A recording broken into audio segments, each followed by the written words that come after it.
নূতন নূতন কি কাজ আছে নূতন? আজকে আমি বিশ্বাস করতে চাই, আমি যেহেতু পানি সম্পদ মন্ত্রণালয়ের দায়িত্বে আছি, আমি আমার প্রারম্ভিক বক্তব্যে বলেছিলাম যে নদীর সঙ্গে গাছের একটি যোগসূত্র আছে।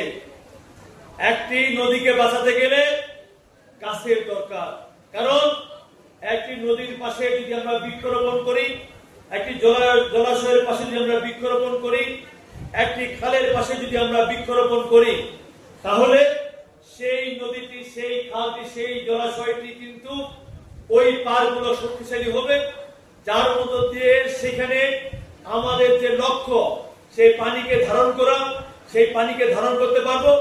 এর পাশাপাশি সেই বৃক্ষ দিয়ে আমরা আমাদের প্রয়োজনীয় অক্সিজেন সেটা সংগ্রহ করতে পারবো।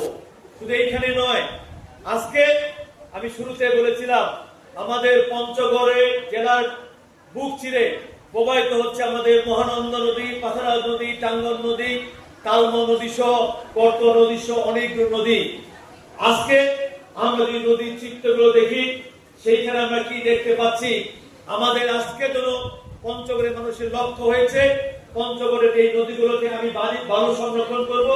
সেই বালু সংরক্ষণ করে আমি দেশের বিভিন্ন অঞ্চলে সেই বালুগুলো পাঠিয়ে আমি অর্থ ইনকাম করব। কিন্তু আমরা কি ভেবেছি এই নদীগুলো রক্ষা করার জন্য আমাদের কি গাছের প্রয়োজন? এই নদীগুলোকে তার প্রবাহ ধরে রাখার জন্য কতগুলো গাছের প্রয়োজন? এই নদীগুলো জীবন্ত রাখার জন্য কতগুলো গাছের প্রয়োজন? আমরা কিন্তু সেইগুলো চিন্তা করি না। আমি মনে করি আজকে আমাদের তরুণ সমাজকে সেই দায়িত্ব নিতে হবে। এইখানে আমাদের সামনে যতগুলো স্কুল কলেজের শিক্ষক শিক্ষার্থী আছেন, আপনারা সবাই কম বেশি সামাজিক যোগাযোগ মাধ্যম ব্যবহার করেন। আমি অনুরোধ করব, আপনি সামাজিক যোগাযোগ মাধ্যমে প্রতিদিন প্রতিনিয়ত অনেকগুলো ফেসবুকে সেইগুলো আপনি পোস্ট করেন, আপত্তি নাই, আপনি পোস্ট করেন, কিন্তু এর পাশাপাশি আপনি একটি গাছ লাগানোর চেষ্টা করেন। কারণ একটি গাছ লাগাবেন এবং সেই গাছটি যদি আপনি লালন পালন করেন, আমার বিশ্বাস ওই একটি গাছ শুধু একটি পরিবার নয়, ওই একটি গাছ শুধু একটা পরিবারের দায়িত্ব নয়, ওই একটি গাছ শুধু একটি মানুষের দায়িত্ব নয়। এই গাছ লাগানোর মধ্য দিয়ে আমি শুধু আমাকে নয়, আমার পরিবারকে নয়, আমার বিদ্যালয়কে নয়, আমার শিক্ষা প্রতিষ্ঠানকে নয়, আমার মসজিদকে নয়, আমার মন্দিরকে নয়, আমার শ্মশান ঘাটকে নয়, আমার মাদ্রাসাকে নয়, আমি আমার যে লক্ষ্য সে সবুজায়ন করার ক্ষেত্রে আমি ব্যক্তিগতভাবে সেখানে সম্পৃক্ত হব।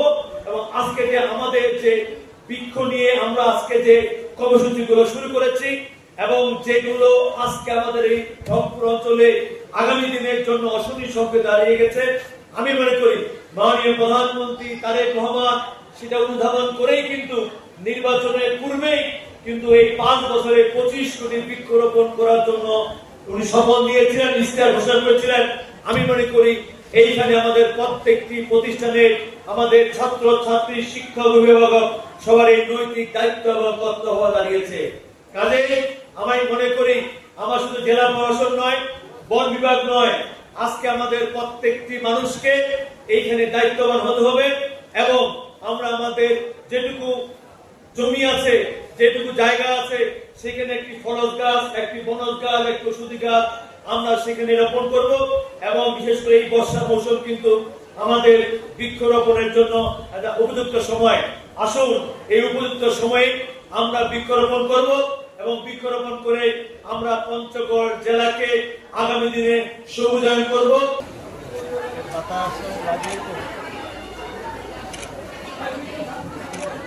আমরা দেখতে পাচ্ছি সবুজ বাংলাদেশ গড়ার প্রত্যয়ে চারা গাছ তুলে দিচ্ছেন আমাদের আজকের আয়োজনের প্রধান অতিথি, বিশেষ অতিথি এবং সভাপতি মহোদয়। চারা গাছ গ্রহণ করছেন পঞ্চগড় সরকারি উচ্চ বিদ্যালয় এবং পঞ্চগড় বিষ্ণুপ্রসাদ সরকারি উচ্চ বিদ্যালয়ের শিক্ষার্থীবৃন্দ।